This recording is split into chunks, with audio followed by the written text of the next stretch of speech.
Welcome to the More Than Anxiety podcast. I'm Megan DeVito, and I'm the life coach for stressed out and anxious women who want more out of life. I'm here to help you create a life you love to live where anxiety isn't holding you back.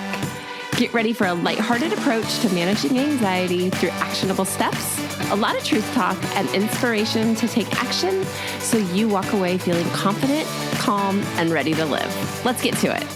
Hey there. Welcome to episode 74 of the More Than Anxiety podcast. My name's Megan. I'm super excited you're here today because I'm going to talk to you about something that has been on my mind recently.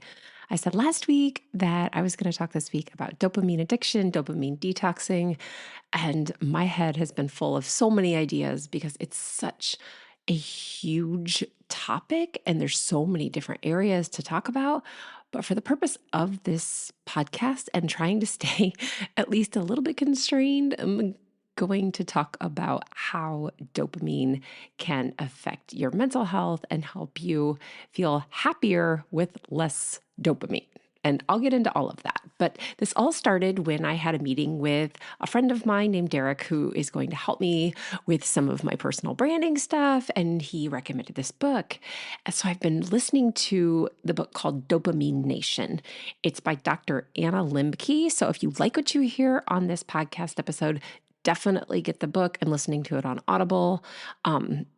I have to admit, when I first started reading it or started listening to it, it kind of freaked me out. And now I'm just a little bit obsessed with it. And it's such good information that I think is really beneficial for everyone, especially in America, and how face down in our phones we are all the time. And just some things that I'm going to touch on in this episode that I've seen with myself, with my kids, with the students that I've taught and that continue to teach, and how maybe not a 100% detox, but at least being mindful of where we're getting dopamine and how you can reduce that and feel so much happier than you do even when you are getting those little dopamine hits. So that's where I'm going to go in this episode. I've got a lot to say, and I'm going to try not to get off track. And I know sometimes I do that, but I really want to tell you how the book started with this one story that I was like, oh God, she wrote this whole book about me. I have kind of an embarrassing story to tell you. And it's something that if I think about it too much, it can get up in my head. But this is how the book started. The author was telling a story about how she read Twilight, yes, the whole series, and was like instantly addicted to it. And my shameless admission is that that was pretty much me. I read it. And I was like, oh my God, I love this. I mean, yes, I know maybe that it's like crappy writing, crappy storyline, whatever, but I was hooked. And I was kind of happy to hear I wasn't the only person, but she talked about how she was in it and how she would just read it. And she just wanted to feel as good as she did the first time. And she read it over and over. And this was kind of my story, but I took it to a whole nother level, guys. She mentioned moving on to other like romance novels, which yes, I also did. Don't forget that we followed up Twilight with 50 Shades of Grey, which I thought was utter garbage and I hated, but I started playing in an RPG, which is an online role-playing game where you create a character and you play these different characters and you write storylines, incredible storylines. And the RPG that I played in, and I played several characters for several years, was about Twilight. So as soon as she said how much dopamine she got from that, I'm like, oh Lord, it is all downhill for me. Like I'm screwed. But I was just honestly really happy to hear I wasn't the only person that was maybe my age and going a little crazy over that. So what she was explaining in a nutshell is that dopamine, which is a chemical in your body. It's a neurotransmitter. And sorry, I barely got that word out. A neurotransmitter.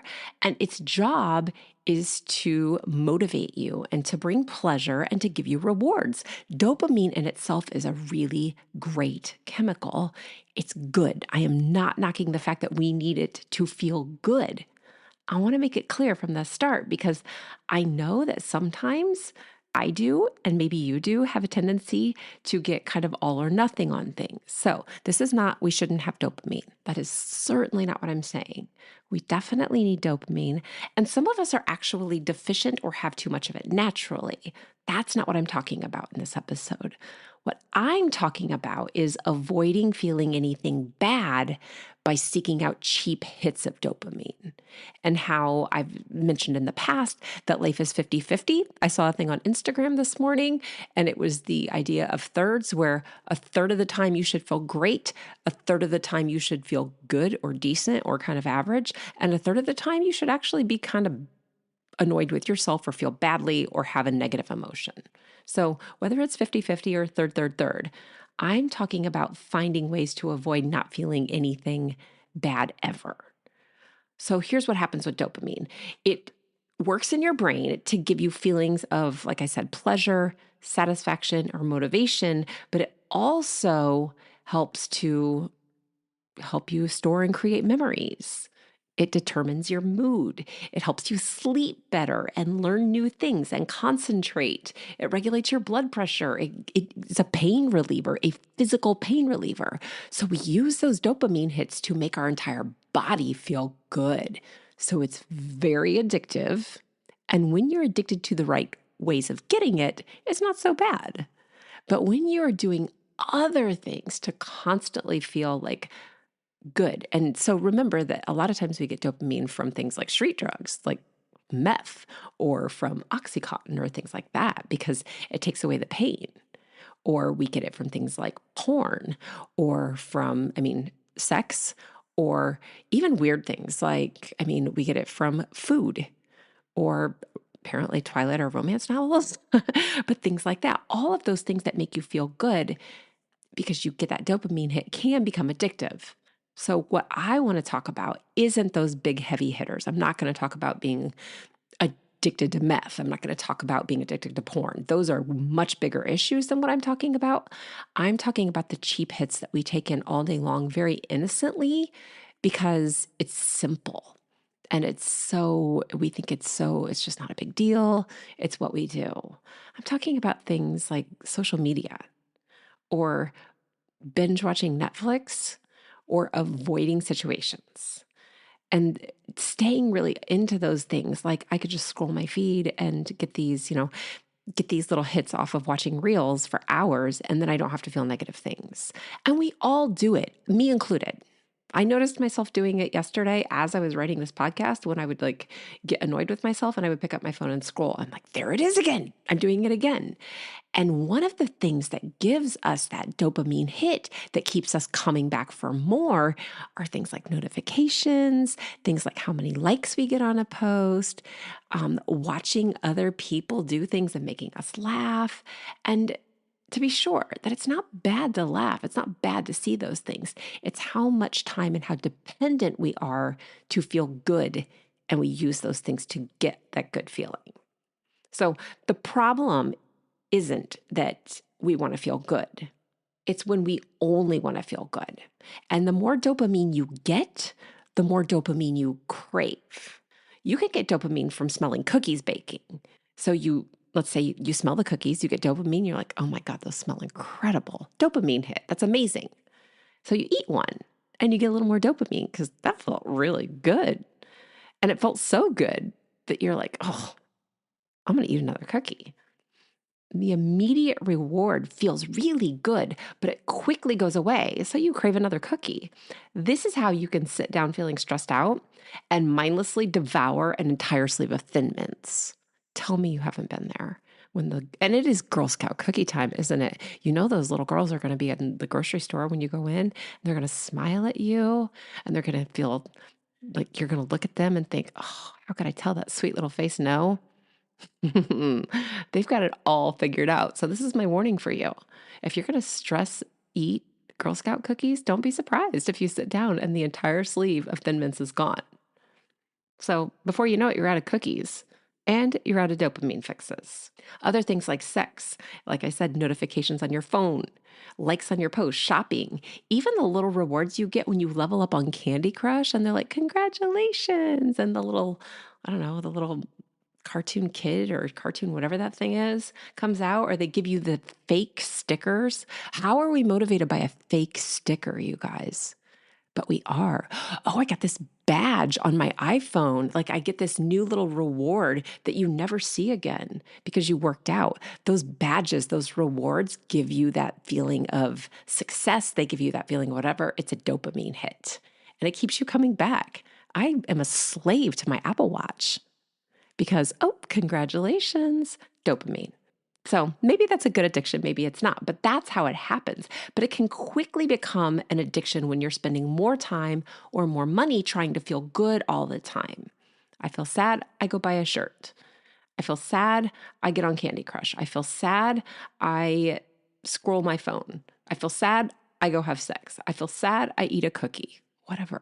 The more you feed that need to feel good, though, the less you can handle the negative emotions you need to be able to feel to balance out the good and the bad.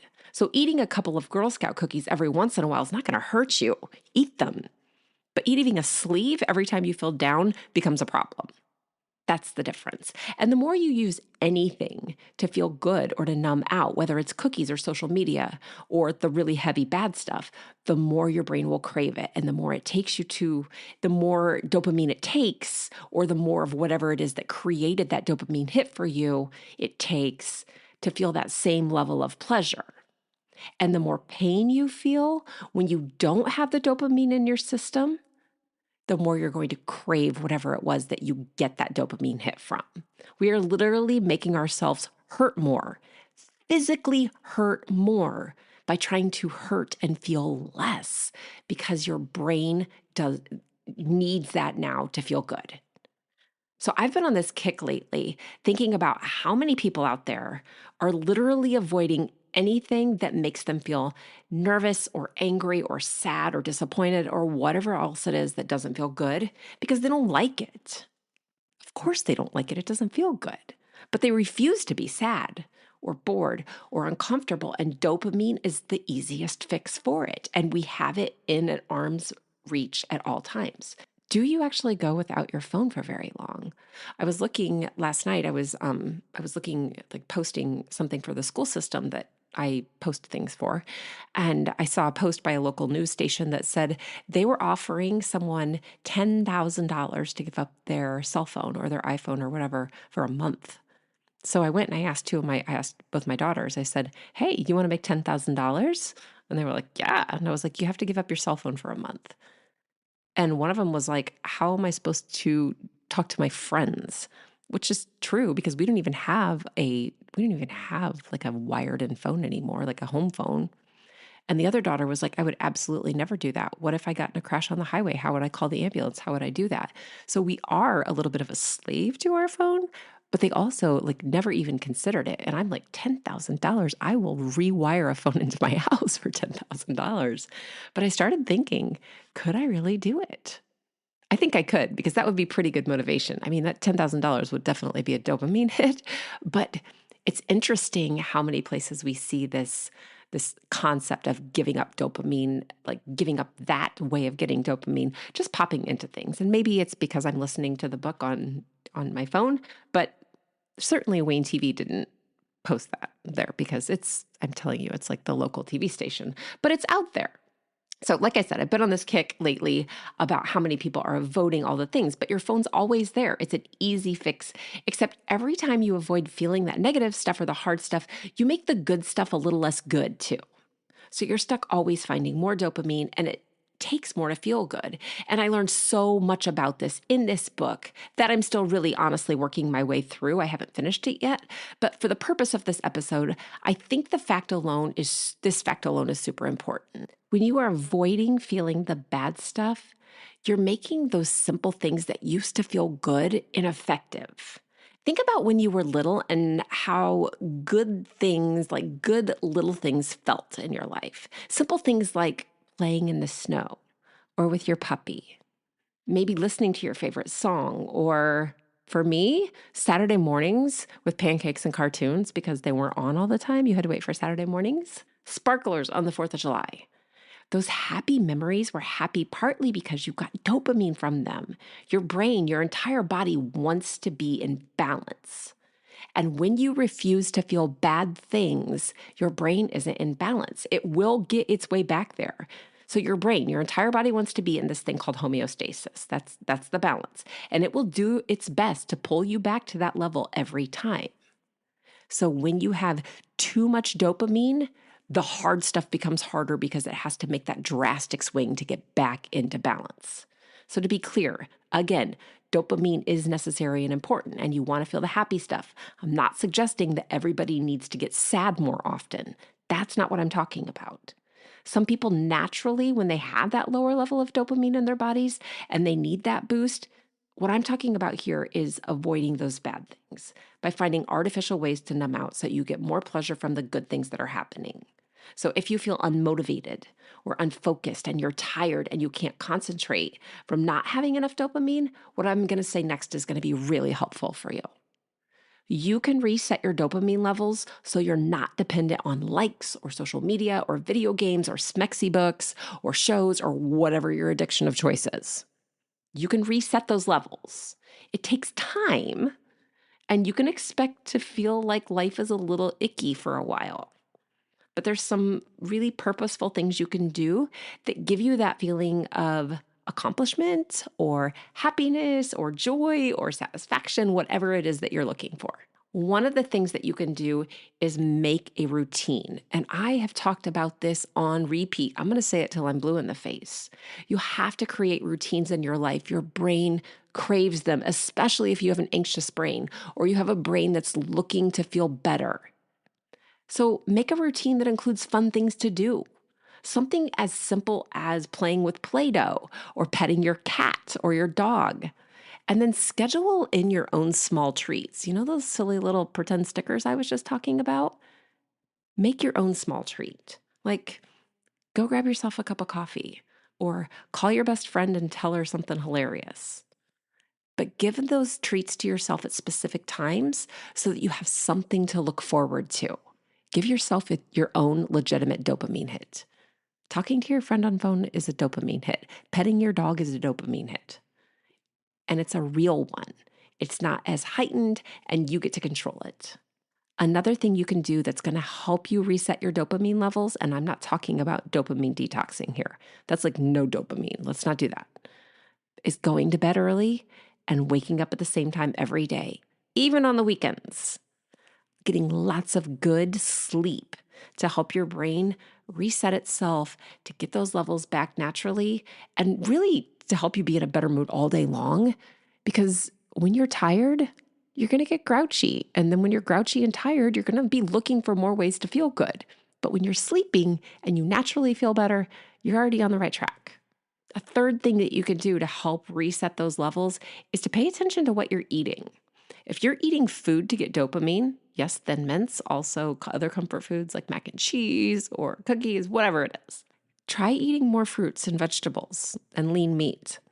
I know that's practical knowledge, and some people are like, oh my God, here she goes again with the nutrition thing. Guys, I don't make this stuff up. I don't. I do it. I tell you these things because I do it myself. But if you can eat more fruit, more vegetables, more lean meats, and just get rid of anything where you can't pronounce the ingredients, that junk stuff and the processed food. If you don't know what a processed food is where it's not an actual food.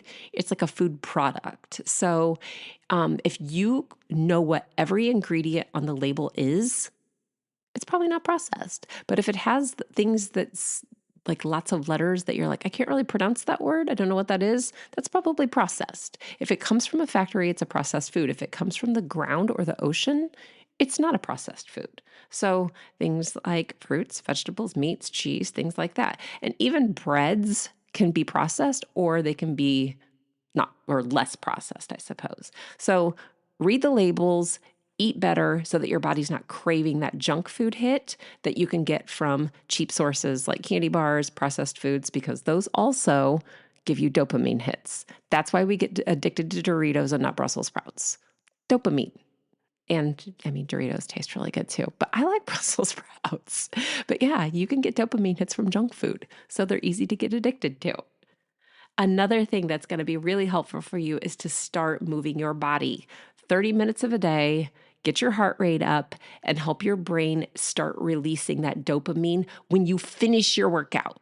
Please don't expect the dopamine hit when you are thinking about going to work out, because in my experience, it doesn't work that way. I feel good after the workout. I feel tired, I feel sore, but I feel good. The dopamine isn't like, yeah, I get to go downstairs and feel miserable for a half hour. It's afterwards. Everybody said that for a long time, and I didn't believe it until I started doing it, and it's 100% true. The dopamine comes after the workout, not before. You don't have to go to the gym. You can just take a walk. You can subscribe to Body or Daily Burn or something, Apple Fitness, whatever it is. Any of those things. Playing with your kids outside in the yard, dancing. Get your heart rate up for a half hour a day. And finally, of course, always, I'm going to go back to practicing mindfulness and meditating, because when you meditate, you calm your brain down anyways. And when you're mindful, you know that it's okay to feel sad because it's only going to last for a little bit and that it's going to go away. So these activities will give you that dopamine hit when you do them, but you have to be consistent and create that routine. If you struggle to create a routine, you are not the only person. Your brain is going to want you to keep doing those things that feel good. So breaking that addiction to your phone or to whatever it is that you feel really drawn to all the time, every time you feel bad, you've got it right. Like in the beginning, you've got your brain working against you, but it doesn't have to stay that way. It just has to be a determination that you make, a decision that you make that I'm going to do this, and then setting yourself up for success. Your brain is going to push back on changes, even when you want them, because you're safe and it feels good. And this is especially true when you feel good from things like those dopamine hits that you're getting. So here's what you can do, and here's how coaching can help you, whether you talk to me or you talk to another coach, because coaches just help you find the triggers and thoughts that cause you to create habits. In this case, we would be talking about what it is that you're getting dopamine from, and then replace those habits with other things that give you the peace or the joy or the energy without the artificial dopamine hits, with incorporating things like exercise or consistency or nature or food swaps, whatever the heck it is for you. So if you notice that you grab your phone every time you feel anxious or sad or bored, I can help you catch yourself and come up with a new plan. Coaching gives you that weekly accountability check to be sure that you're following through, even and especially when you want to give up and grab the phone, with the grace that you need not to go cold turkey and to try and do it perfectly every time. So we'll work together to make these new habits stick so you don't roll back into your old habits. Or if you do notice you're backsliding a little bit, which is totally normal, you know exactly what to do to restart and to keep moving forward. So you learn your habits and your mood and what it takes to get back on track. And when you get to a place where you've created those new habits and you feel good, like, oh, I'm not reaching for my phone all the time. I'm not reaching for this food all the time. I'm not avoiding things. I'm letting myself feel these emotions. And I'm noticing that, like, oh, I feel better. And what I mean by better is you can focus because you're not always grabbing your phone just to get that quick hit. Or you're more productive because you're not grabbing your phone all the time. You're not being distracted by trying to find this, I just need to go do this one thing really quick. I need to put down this trashy romance novel that I'm addicted to, but I just can't because it feels so good for me to read this. You're going to get other things done. You're going to be more creative. You're going to crave that junk food far less, or your phone less, or the things that you are kind of stuck with right now less. And you're going to have so much more energy to be able to go out and do the things you want to do. And I'm going to circle back really quickly to what I was talking about at the beginning. When I was playing that role-playing game, I was having serious fun. I mean, a lot of fun, and making all kinds of new friends. And I was writing and I was being creative, and there were like emotions involved, like becoming your character. I don't know how writers write and don't get totally wrapped up in what they're writing after doing that. It was so much fun.